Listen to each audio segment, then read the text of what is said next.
Hi guys. Oh, what a day.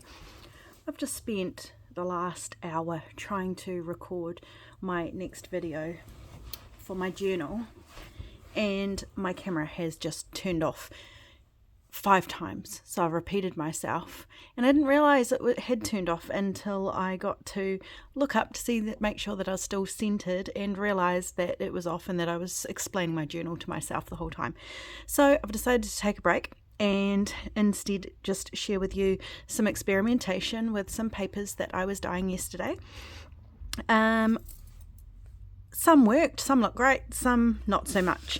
This is probably more a advanced explanation because I'm not obviously showing you how to do it or what I use. So if you've dyed papers before, this will probably all make sense, and if you haven't, drop me a note in the comments below, and if there's enough people that would like to see it, I will try and set up my camera in my kitchen and see how we go.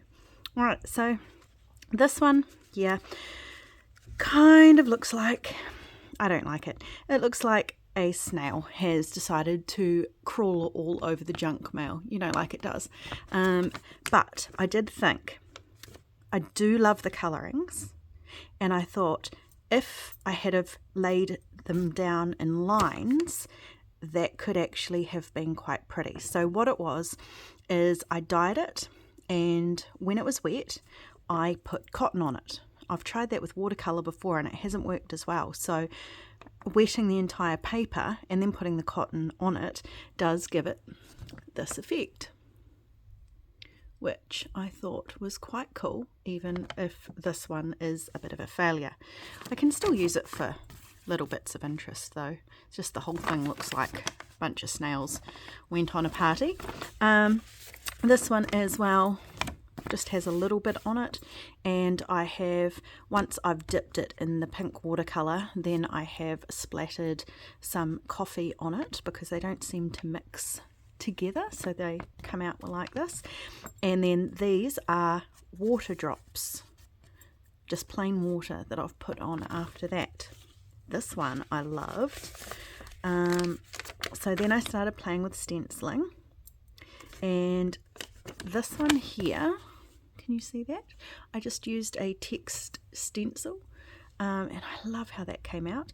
So I dunked the paper in coffee, and then I put the stencil on, and then I splattered a little bit more of the pink dye over the stencil and smushed it through a little bit, and then just dabbed off a little bit of liquid, and I actually put that whole stencil with the paper into the oven, and it was fine. My stencil's absolutely fine, nothing's wrong with it. So that's just a stencil of Temu. It's not any fancy pants stencil that I paid a lot for.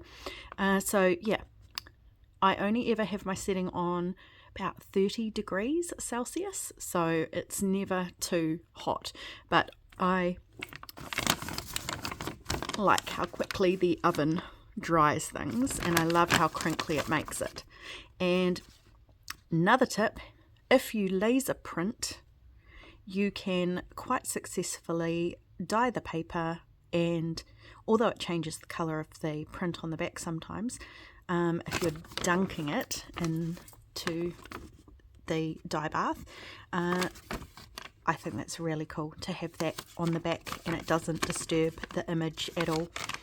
I have also just got a paintbrush and done it with the tea or the coffee on the white side, and then it hasn't affected the colouring on the back. So this one here, again, didn't like it.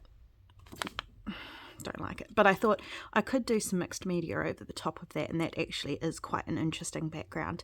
So that one, I had put the pink on, then I had dried that paper, and then I put the stencil on and put some coffee splattered on it and pressed it down, and then put that in the oven as well. So that's how that one came out.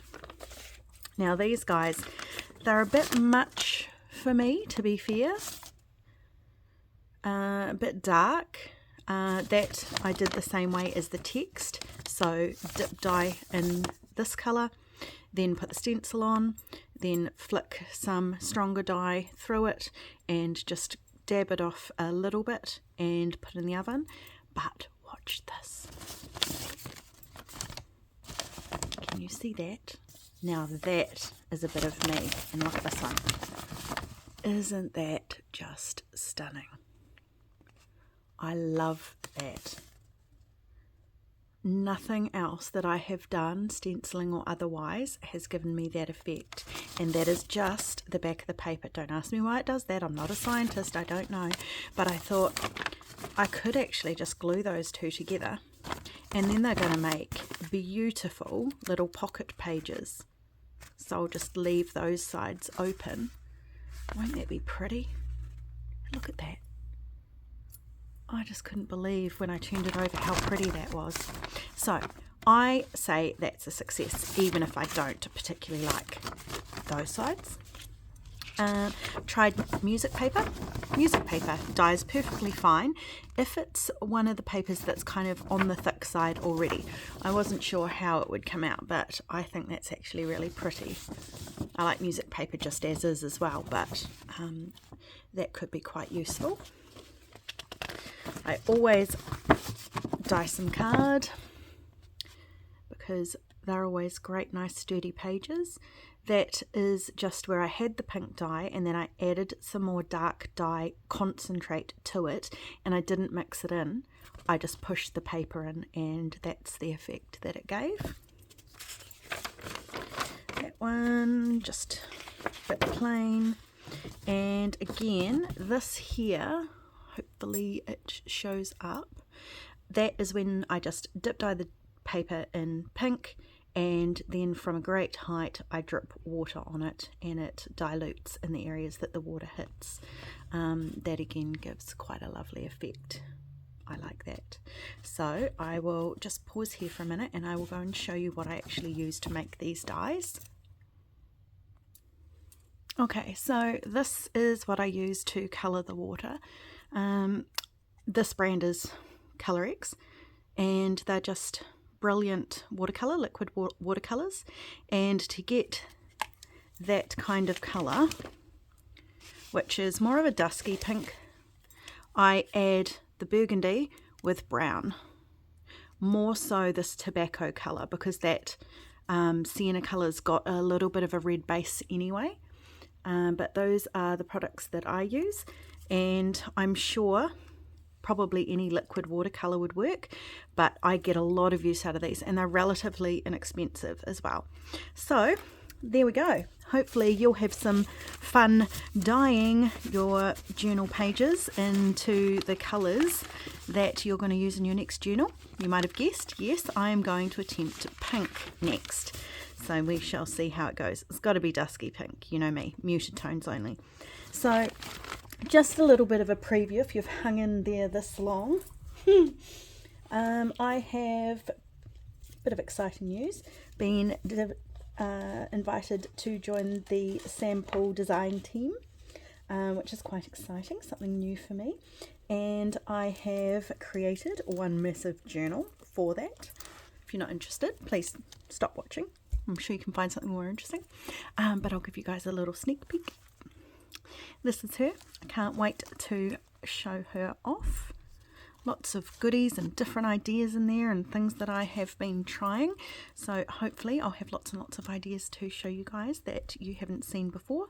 And yeah, that should be up on the 8th of May. So I think that's this Thursday. I also have almost reached 2,000 subscribers. So I'm going to have to do a giveaway as well. So just keep an eye out for that. I'll make it something significant because you guys are just amazing and so supportive, and I love you guys. Thank you so much for all your kind comments. And that is me. And I will try and video this journal for the 6th time. Okay, guys. Hope you have a better day than I'm having. Bye for now.